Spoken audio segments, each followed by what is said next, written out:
ছাত্র জনতার উপর হেলিকপ্টার থেকে গুলি ছোড়ার বিষয়টি অস্বীকার করে র্যাবের দাবি, টিয়ার শেল ও সাউন্ড গ্রেনেড নিক্ষেপ করা হয়েছে।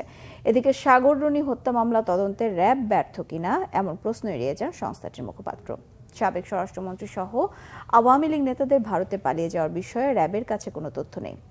আরও জানাচ্ছেন দীপন দেওয়ান। জুলাই আগস্টে বৈষম্য বিরোধী ছাত্র জনতার অভ্যুত্থানে নিহত হন ১৫৮১ জন, আহত হয়েছে কয়েক হাজার।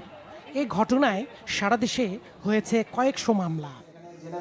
বুধবার কারণবাজারে সংবাদ সম্মেলনে র্যাবের মুখপাত্র জানান, যারা হেলমেট পরা অবস্থায় হামলায় অংশ নিয়েছিল তাদেরকেও ভিডিও ফুটেজ দেখে শনাক্ত করা হচ্ছে।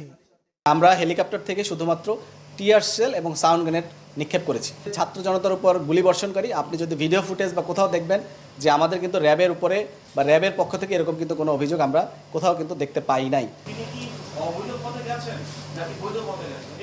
আপনার মতো আমি এটা একটা টিভি চ্যানেলে দেখতে পেয়েছি, আমি আসলে এই বিষয়ে বিস্তারিত জানি না। আপনি যেভাবে জানতে পেরেছেন আমিও ঠিক সেভাবে জেনেছি। তিনি আরও জানান, সাগররুনি মামলাটি গতিশীল করার জন্য গঠিত টাস্ক ফোর্সকে সহায়তা করবে র্যাব। তবে মামলা তদন্তে নিজেদের ব্যর্থতার দায় নিতে নারাজ সংস্থাটি।